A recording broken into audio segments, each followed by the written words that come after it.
Hello friends, இன்றைக்கி நம்ம பண்ணது மில்க் ஷேக் சாஹோ தான் பண்ண போகிறோம். அதுக்கு முதல்ல மில்க் ஊற்றிக்கலாம். அது கூட நம்ம என்ன போடுறோன்னா சவ்வரிசி வேக வச்சு போட்டிருக்கேன். அது 1/2 மிக்சியில் பிளெண்ட் பண்ணி கொதிக்க வச்சு போட்டிருக்கேன். நெக்ஸ்ட்டு சப்ஜா சீட் போட்டுக்கலாம். போட்டு அது கூட கொஞ்சம் சுகர் ஆட் பண்ணிக்கலாம்.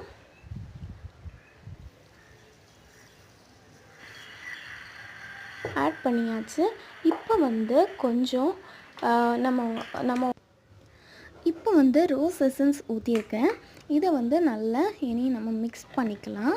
நல்லா மிக்ஸ் பண்ணிக்கோங்க.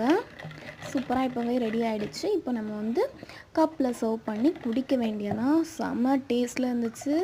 நீங்களே அந்த வீட்டில் கண்டிப்பாக ட்ரை பண்ணி பாருங்கள். உங்களுக்கு ரொம்ப ரொம்ப பிடிக்கும். சரி ஃப்ரெண்ட்ஸ், நெக்ஸ்ட் வீடியோவில் சந்திக்கலாம். பாய்.